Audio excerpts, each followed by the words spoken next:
Welcome guys GK MCQ gem के channel में आपका बहुत बहुत स्वागत है। आज के इस वीडियो में हम डिस्कस करने वाले आपके बीएस नर्सिंग एंट्रेंस एग्जाम में पूछे जाने वाले फिजिक्स के मल्टीपल चॉइस क्वेश्चन, ठीक है।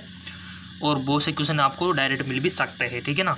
तो आपको ये चैनल सब्सक्राइब करके बेल आइकन पर प्रेस कर लेना ताकि आपको बीएस नर्सिंग की लेटेस्ट इन्फॉर्मेशन मिलती रहे, ताकि आपका साल बर्बाद ना हो, ठीक है।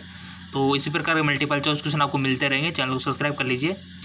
बहुत ही विज्ञान यानी कि फिजिक्स के ये क्वेश्चन है। आपके कमेंट आए थे सर फिजिक्स के भी बताइए, ठीक है। बायो को तो हम बहुत सारे कर चुके। तो चलिए पहला क्वेश्चन है, इलेक्ट्रॉन वोल्ट का मात्रक आपको बताना है। Electron volt is the unit of charge, momentum, potential difference या फिर एनर्जी। बहुत अच्छा क्वेश्चन है, टिक लगा दो किसी एक पे, लगा दिया, चेक ना। इसका राइट ऑप्शन हो जाएगा गाइज ऑप्शन डी यानी कि एनर्जी, ठीक है। यानी कि इलेक्ट्रॉन वोल्ट का मात्रक एनर्जी ऊर्जा है। इलेक्ट्रॉन वोल्ट का मात्रक ऊर्जा, ठीक। अगला क्वेश्चन है, जेनर डायोड से संबंधित क्वेश्चन है। बहुत अच्छा है क्वेश्चन, बनता है इस चैप्टर से, अर्धचालक वाले चैप्टर से। जेनर डायोड का उपयोग किया जा सकता है किसमें? पूर्ण तरंग दृष्टकारी के रूप में, प्रत्यावर्ती धारा वोल्टेज नियंत्रक के रूप में, या फिर दृष्ट धारा वोल्टेज नियंत्रक के रूप में, या फिर अर्ध तरंग दृष्टकारी के रूप में। Zener diode can be use as full wave rectifier, AC voltage DC voltage regulator, या फिर हाफ वेव रेक्टिफायर। बहुत अच्छे क्वेश्चन है।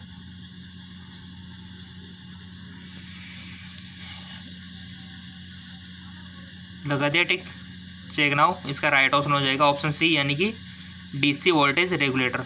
जेनर डायोड का उपयोग किया जाता है डीसी वोल्टेज रेगुलेटर, डिश धारा नियंत्रक में। चलते आगे की ओर। बहुत अच्छे क्वेश्चन है गाइज, और क्वेश्चन बनेंगे यहाँ से, देखना।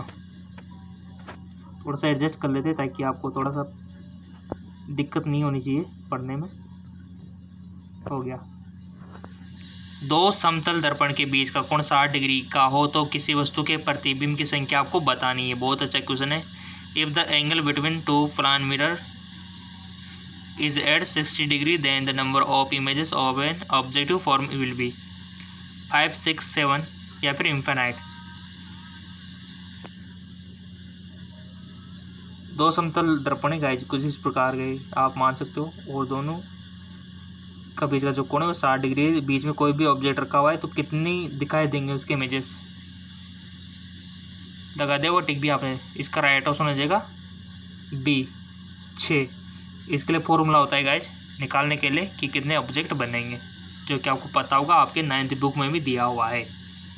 चलते आगे को, अगर नहीं है पता तो कमेंट कर देना, मैं आपको बता दूंगा फॉर्मूला कि कैसे निकालते, ठीक है। अगला क्वेश्चन है आपका, भारत में नाभिकीय ऊर्जा संयंत्र में ईंधन के रूप में प्रयोग किया जाता है। The fuel use in nuclear power plant in India, uranium 235 या फिर यूरेनियम 236, यूरेनियम 238 या फिर यूरेनियम 239। बहुत अच्छा क्वेश्चन है, आपको इसका आंसर बताना है। टिक लगा दो, इसका आंसर मैं बाद में बताऊंगा, ठीक है। तो लगा दिया, तो आंसर इसका राइट ऑप्शन हो जाएगा ऑप्शन फर्स्ट वाला है आपका सही है, यानी कि यूरेनियम 235। तो भारत में नाभिकीय ऊर्जा संयंत्र में ईंधन के रूप में यूरेनियम 235 का उपयोग किया जाता है, ठीक है ना, याद रह जाएगा, पहला वाला है सही है। चलते आगे एक और। अगला जो क्वेश्चन है बहुत अच्छा है गाइज, और बहुत ईजी भी है, कि एक आदर्श वोल्टमापी का प्रतिरोध होता है the resistance of ideal voltmeter, very low, very high, infinite या फिर 0। एक आदर्श वोल्टमापी का प्रतिरोध कितना होता है? Check now. इन्फिनाइट होता है गाइज, एक आदर्श वोल्टमापी का प्रतिरोध इन्फिनाइट होता है। वोल्टमीटर की बात हो रही है या एमीटर की बात नहीं हो रही है, वोल्टमीटर का तो अनंत ही होता है, ठीक है।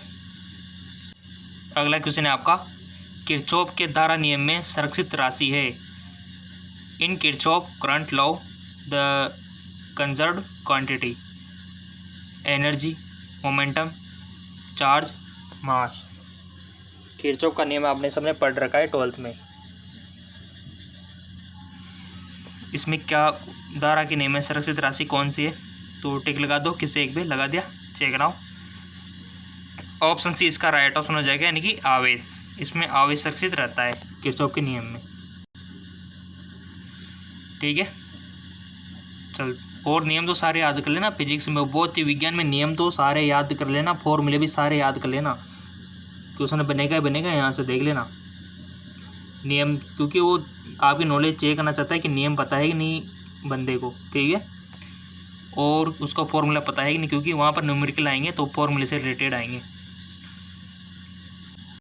अगला जो क्वेश्चन है, चुंबकीय क्षेत्र में लंबवत दिशा में गमन करते हुए किसी आवेशित कण का पथ है। चुंबकीय क्षेत्र में लंबवत दिशा से गमन करते हुए किसी आवेशित कण का पथ क्या होगा? क्या दीर्घवृत्ताकार होगा, एलिप्टिकल होगा, सर्कुलर होगा, या फिर पैराबोलिक परवलयाकार होगा, या फिर लाइनर यानी कि रेखीय होगा? ये भी आपके 12 से पूछा गया क्वेश्चन है। इसका राइट ऑप्शन हो जाएगा गाइस ऑप्शन बी, यानी कि सर्कुलर, वर्ताकार। ठीक है, चुंबकीय क्षेत्र में कोई भी अगर आवेशित कण लंबवत एंट्री मारता है तो उसका जो पथ होता है वह सर्कुलर ही होता है। चलता है एक और। अगला क्वेश्चन है, पृथ्वी के चुंबकीय ध्रुवों पर नीति कोण है, यानी कि the angle of dip at earth magnetic pole. 45, 30, 0, 90। पृथ्वी के चुंबकीय ध्रुवों पर नीति कोण का मान आपको बताना है जी। लगा दिया टिक, चेक ना। इसका राइट ऑप्शन हो जाएगा ऑप्शन डी, यानी कि 19 होता है।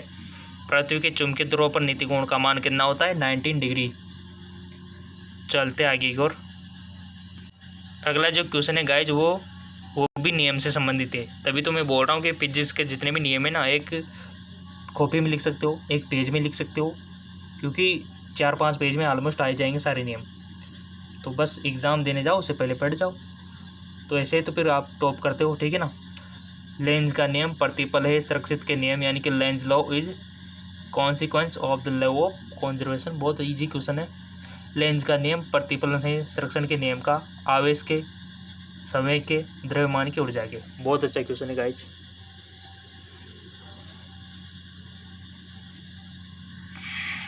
लगा दो टिक, लगा दिया, चेक ना। इसका राइट ऑप्शन हो जाएगा ऑप्शन डी, यानी कि ऊर्जा का। लेंज का नियम किसका? प्रतिफल संरक्षण का नियम है ऊर्जा का। ठीक है, चलते आगे को। अगला क्वेश्चन है कि दोलन करने वाले एलसी प्रपथ की आवृत्ति है the frequency of oscillating LC circuit. ठीक है, तो ऑप्शन आपके सामने 1/2π √LC या फिर 1/√LC या फिर 1/LC या फिर LC। बता दो गाइज राइट ऑप्शन। दोलन करने वाले एलसी प्रपथ की आवृत्ति the frequency of oscillation LC. तो इसका राइट ऑप्शन हो जाएगा हमारा ऑप्शन पहला वाला ही सही है। ठीक है, तो ये आपके सामने जो इसके नीचे दिया हुआ है, इसका राइट ऑप्शन यही है, ये वाला। ठीक है, ये वाला। ठीक है, ये वाला 1/2π√LC। ठीक है, याद रख लेना, क्वेश्चन बन सकता है। चलते आगे और। अगला क्वेश्चन है आपका, विस्थापन धारा को परिभाषित किया। Displacement current was defined by ampere ने, फेराडे ने, मैक्सवेल ने या फिर गॉस ने। विस्थापन धारा को परिभाषित किया किसने किया? 4 ऑप्शन में से एक पे टिक लगा दिया, चेक नाउ। ऑप्शन सी, यानी कि मैक्सवेल ने। विस्थापन धारा को मैक्सवेल ने परिभाषित किया। ठीक है, चलते आगे और। अगला जो क्वेश्चन है बच्चों वाला क्वेश्चन है, सबको आना चाहिए, जितने भी वीडियो देख रहे हैं सबको आना चाहिए, बच्चों वाला क्वेश्चन है। ठीक है, शौच नेत्र के लिए स्पष्ट दृष्टि की न्यूनतम दूरी कितनी होनी चाहिए? The less distance of the vision के लिए, नॉर्मल विजन के लिए 25 सेंटीमीटर, 50 सेंटीमीटर या फिर 100 सेंटीमीटर या फिर 30 सेंटीमीटर। तो बच्चों वाला क्वेश्चन क्योंकि बचपन में पढ़ा होगा आपने, तो आ भी गया होगा। इसका राइट ऑप्शन हो जाएगा 25 सेंटीमीटर। ठीक है, 25 सेंटीमीटर होनी चाहिए। चलते आगे और। अगला क्वेश्चन भी आपका बहुत इंपॉर्टेंट है कि एक उत्तल लेंस की क्षमता +4 डायोप्टर है तो इसकी फोकस दूरी कितनी होगी। The power of convex lens is 4 + dioptre, it focal length will be. So guys आपने वन ऑप्शन सेलेक्ट कर लिया होगा, इसका राइट ऑप्शन हो जाएगा ऑप्शन हमारा 3 वाला, ऑप्शन सी, यानी कि 25 सेंटीमीटर। ठीक है, एक उत्तल लेंस की जो क्षमता 4 डायोप्टर है तो इसकी फोकस दूरी 25 सेंटीमीटर होगी। ठीक है ना, बहुत अच्छा क्वेश्चन है, इस प्रकार के क्वेश्चन पूछे जा सकते हैं तो आपको ये याद रखना है। चलते आगे को, अगला जो क्वेश्चन है, the best monochromatic source of light, यानी कि प्रकाश का सबसे अच्छा एक वर्णीय स्रोत आपको बताना है।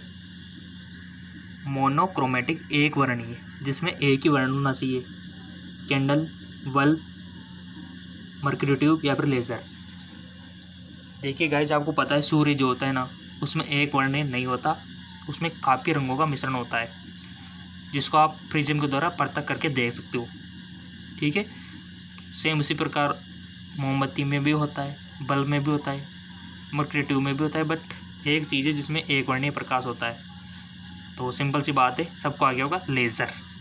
लेज़र में एक वर्णीय प्रकाश होता है और एक वर्णीय प्रकाश का सबसे अच्छा सोर्स लेज़र ही है, तो ऑप्शन डी लेज़र। ठीक है, याद रह जाएगा, laser best source of monochromatic, यानी कि एक वर्णीय स्रोत।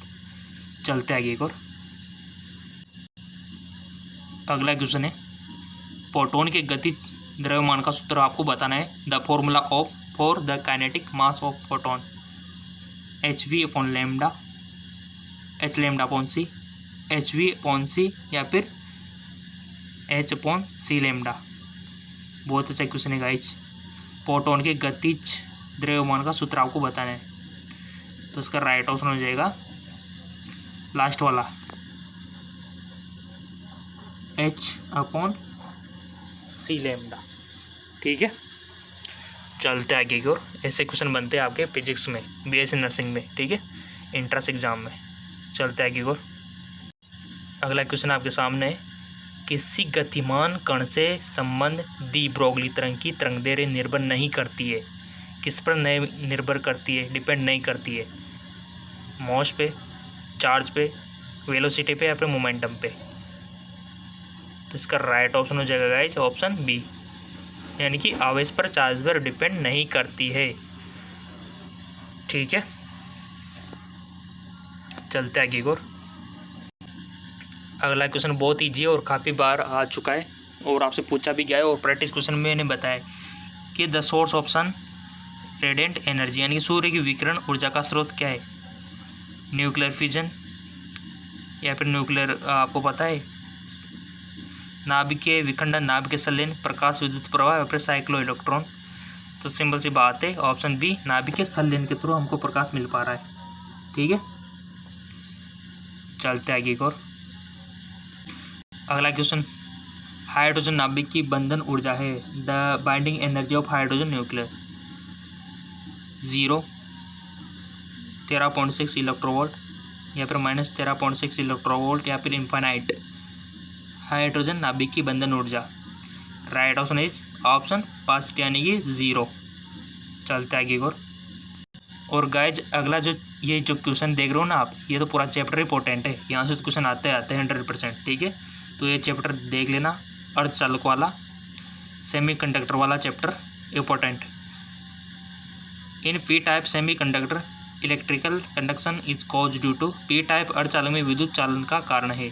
पी टाइप अर्धचालक में विद्युत चालन का कारण क्या है गाइज। पी टाइप में और एन टाइप दोनों याद रखने हैं आपको। तो यहाँ पर पूछा गया पी टाइप, क्या इसमें इलेक्ट्रॉन के कारण होता है, प्रोटॉन, पॉजिट्रॉन या फिर क्वार्टर होल्स। सो गाइज, इसका राइट ऑप्शन हो जाएगा ऑप्शन डी, क्वार्टर्स के कारण, यानी कि तभी इसको पी टाइप हम बोलते हैं, पी टाइप। ठीक है, क्योंकि इसमें क्वार्टर्स के कारण होता है। और इसी प्रकार आपको एन टाइप में याद रखना है कि एन टाइप में किसके कारण होता है। ठीक है, चलते आगे की ओर। गाइज, अगला जो क्वेश्चन है ये भी बहुत इंपॉर्टेंट है, गेट से तो क्वेश्चन बनता है आपके 100%। लिख लो आप, क्वेश्चन बनता है सेमीकंडक्टर और गेट से।